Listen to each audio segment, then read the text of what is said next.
ഏത് നിമിഷവും മുഖ്യമന്ത്രി പിണറായി വിജയന്റെ മകൾ വീണ തായ്ക്കണ്ടിക്ക് ഇഡിയുടെ അന്ത്യശാസനമെത്താം, ഇഡിയുടെ നോട്ടീസ് എത്താം, ചോദ്യം ചെയ്യലിന് വിളിപ്പിക്കാം. ഏതായാലും ചോദ്യങ്ങൾ അവസാനിക്കുന്നേയില്ല. മുഖ്യമന്ത്രി പിണറായി വിജയനും CPM സംസ്ഥാന സെക്രട്ടറി MV ഗോവിന്ദനും ഇനി എന്തൊക്കെ ന്യായീകരണങ്ങൾ നിരത്തിയാലും CMRLും KSIDCയും എക്സാലോജിക്കും മാസപ്പടിയുമൊക്കെ ഇഡി സജീവ ചർച്ചയാക്കി കഴിഞ്ഞു. ഏതായാലും നിർണായകമായ കോടതി നടപടികളും ഈ വിഷയവുമായി ബന്ധപ്പെട്ട് നടക്കുക തന്നെയാണ്. മുഖ്യമന്ത്രിക്കും മകൾക്കും ഏത് നിമിഷവും വലിയ ചോദ്യങ്ങൾ ഉയർന്നു വന്നേക്കാമെന്നാണ് ഇപ്പോൾ പുറത്തുവരുന്ന റിപ്പോർട്ടുകൾ. അതായത് ഇഡി വീണ വിജയനെ ഏത് നിമിഷവും ചോദ്യം ചെയ്യലിന് വിളിപ്പിക്കുമെന്ന് സാരം. കേരളം അതീവ സാമ്പത്തിക പ്രതിസന്ധിയിലൂടെ കടന്നു പോകുമ്പോൾ മാസപ്പടി വിവാദത്തിൽ KSIDCക്ക് വേണ്ടി കോടതിയെ സമീപിച്ചതിനും ലക്ഷങ്ങൾ ചെലവിടുകയാണ് പിണറായി സർക്കാർ. എക്സാലോജിക് CMRL ദുരൂഹ ഇടപാടിൽ KSIDCക്കെതിരായ അന്വേഷണം റദ്ദാക്കണമെന്നാവശ്യപ്പെട്ട് ഹൈക്കോടതിയെ സമീപിച്ചതിനുള്ള ചെലവ് 82.5 ലക്ഷം രൂപ. സ്വന്തം അഭിഭാഷകർക്ക് പകരം പുറമേ നിന്നുള്ള അഭിഭാഷകരെ KSIDC ചുമതലപ്പെടുത്തിയതോടെയാണ് നിയമോപദേശത്തിനുള്ള ചെലവ് 10 മടങ്ങായി കുതിച്ചുയർന്നത്. എക്സാലോജിക് CMRL ദുരൂഹ ഇടപാടിൽ സീരിയസ് ഫ്രോഡ് ഇൻവെസ്റ്റിഗേഷൻ ഓഫീസ് നടത്തുന്ന അന്വേഷണത്തിന്റെ പരിധിയിലേക്ക് പൊതുമേഖലാ സ്ഥാപനമായ KSIDC കൂടി ഉൾപ്പെടുത്തിയതോടെയാണ് തങ്ങൾക്കെതിരായ അന്വേഷണം റദ്ദാക്കണമെന്ന് ആവശ്യപ്പെട്ട് KSIDC ഹൈക്കോടതിയെ സമീപിച്ചത്. ഹൈക്കോടതിയിൽ സ്വന്തം അഭിഭാഷകൻ ഉണ്ടെങ്കിലും കേസ് വാദിക്കാൻ നിയോഗിച്ചത് സീനിയർ അഭിഭാഷകൻ CS വൈദ്യനാഥനെ. ഫീസ് എത്രയെന്ന് വിവരാവകാശ നിയമപ്രകാരമുള്ള ചോദ്യത്തിന് മറുപടി നൽകാതിരുന്ന KSIDC അപ്പീൽ നടപടികൾക്ക് ശേഷമാണ് വിവരം നൽകിയത്.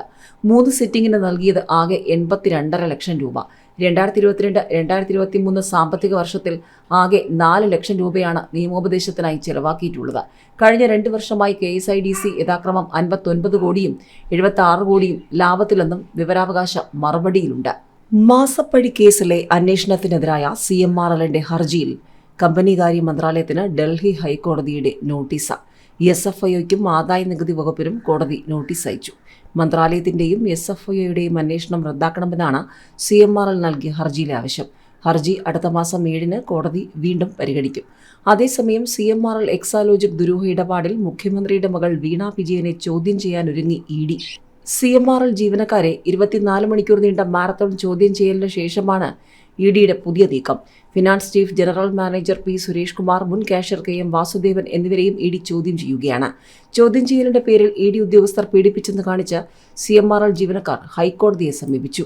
എക്സാലോജിക് CMRL ദുരൂഹ ഇടപാടിൽ CMRL കമ്പനിയിലെ ജീവനക്കാരുടെ ചോദ്യം ചെയ്യൽ ഇന്നും തുടരുകയാണ്. Finance chief general manager P. Suresh കുമാറും മുൻ കാഷ്യർ KM വാസുദേവനോടും വീണ്ടും ഹാജരാകാൻ ആവശ്യപ്പെട്ടിരിക്കുകയാണ് ഇഡി. ഇന്നലെ ഇരുവരെയും 5 മണിക്കൂറിലേറെ ചോദ്യം ചെയ്തു. എക്സാലോജിക്കിന്റെ സോഫ്റ്റ്വെയർ ഡെവലപ്മെന്റ് മെയിൻ്റനൻസുമായി ബന്ധപ്പെട്ട കരാറിൽ ഒപ്പിട്ടയാളാണ് P. Suresh Kumar. Company MD CN Sasidharan കർത്തയുടെ കമ്പനി സെക്രട്ടറി കൂടിയായ സുരേഷ് കുമാറാണ് കമ്പനിയുടെ പല നിർണായക തീരുമാനങ്ങളും കൈക്കൊണ്ടിരുന്നത്. 3 ജീവനക്കാരെ 24 മണിക്കൂർ ചോദ്യം ചെയ്തതിനു ശേഷമാണ് 2 പേരെയും വിളിപ്പിച്ചത്.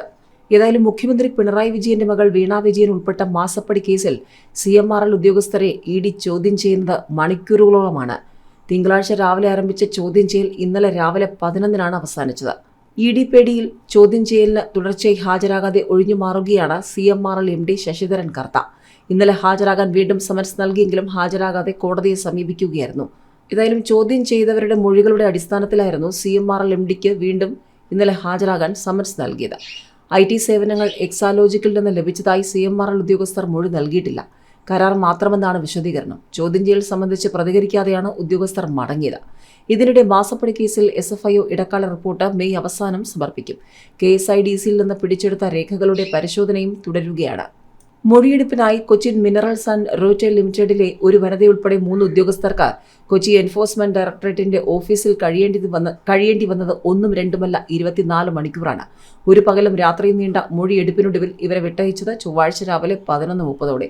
തിങ്കളാഴ്ച രാവിലെ 11 ഹാജരായ CMRL ചീഫ് ഓഫീസറും സീനിയർ മാനേജറും സീനിയർ ഓഫീസർ അഞ്ജു റച്ചൽ കുരുവിളയിൽ നിന്നും ചൊവ്വാഴ്ച രാവിലെ വരെ മൊഴിയെടുത്തു. മുഖ്യമന്ത്രി പിണറായി വിജയന്റെ മകൾ വീണ വിജയന്റെ എക്സാലോജിക് സൊല്യൂഷൻസും CMRLും തമ്മിലുള്ള ദുരൂഹ പണം ഇടപാടുകളിലായിരുന്നു മൊഴിയെടുപ്പ്. CMRLന്റെ സാമ്പത്തിക ഇടപാടുകൾ സംബന്ധിച്ച വിവരങ്ങൾ മൊഴിയായി ശേഖരിക്കുകയാണ് ഇഡിയുടെ ലക്ഷ്യം. മൊഴിയെടുപ്പ് ഒറ്റഘട്ടമായി പൂർത്തീകരിച്ചാൽ ബാഹ്യ ഇടപെടലുകൾക്കുള്ള സാധ്യത കുറയുമെന്ന കണക്കുകൂട്ടലിലാണ് അന്വേഷണ സംഘം. കമ്പനിയെ സംബന്ധിച്ച് പുറത്തുവരാത്ത രഹസ്യ വിവരങ്ങളോ അക്കൗണ്ടുകളോ ഉണ്ടെങ്കിൽ അത് അറിയുക കൂടി ലക്ഷ്യമിടുന്നുണ്ട്. ഇഡിയുടെ നടപടികൾ ചോദ്യം ചെയ്ത് CMRL managing director SN Sasidharan കർത്തെ ഉൾപ്പെടെ നൽകിയ ഉപഹർജി ഹൈക്കോടതി വെള്ളിയാഴ്ച പരിഗണിക്കും. എക്സാലോജിക് സൊല്യൂഷൻസും CMRLും തമ്മിലുള്ള ഇടപാട് അന്വേഷിക്കുന്നതിന്റെ ഭാഗമായുള്ള നടപടികൾക്കെതിരെയാണ് ഹർജി. ഗുരുതരമായ ആരോഗ്യ പ്രശ്നങ്ങളും പ്രായാധിക്യവും മൂലം ഹാജരാവാനാവില്ല. ചോദ്യം ചെയ്യൽ ഒഴിവാക്കണമെന്നാണ് ശശിധരൻ കർത്തയുടെ ആവശ്യം. ഏതായാലും നിലവിൽ ചോദ്യം ചെയ്തവരുടെ അറസ്റ്റ് ഉണ്ടാവില്ലെന്ന് മാത്രമാണ് ഉറപ്പു നൽകിയത്. ചോദ്യം ചെയ്യൽ തുടരുമെന്നും സമയപരിധി നിശ്ചയിക്കാനാവില്ലെന്നും ED കോടതിയെ അറിയിച്ചിട്ടുണ്ട്. വനിതാ ഉദ്യോഗസ്ഥയെ ചോദ്യം ചെയ്തത് ED ഡയറക്ടറേറ്റിലെ വനിതാ ഉദ്യോഗസ്ഥയാണ്. അന്വേഷണത്തോട് സഹകരിക്കാതിരുന്നത് കോടതി ഉത്തരവിന്റെ ലംഘനമാണ്. ഇത് സംബന്ധിച്ച് പ്രധാന കേസ് വേനലവധിക്ക് ശേഷം പരിഗണിക്കാൻ മാറ്റിയിരിക്കുകയാണ്. അതിനാൽ ഈ ഹർജിക്ക് അടിയന്തര പ്രാധാന്യമില്ലെന്നും ED വാദിച്ചു. കേസ് ഉടൻ പരിഗണിക്കണമെന്ന് ഹർജിക്കാർ ആവശ്യപ്പെട്ടു. അല്ലെങ്കിൽ കടുത്ത നടപടികൾ EDയുടെ ഭാഗത്തു നിന്നുണ്ടാകുമെന്നും ചൂണ്ടിക്കാട്ടി. EDയോട് വിശദീകരണം തേടിയ കോടതി ഹർജി വെള്ളിയാഴ്ച പരിഗണിക്കാൻ മാറ്റി.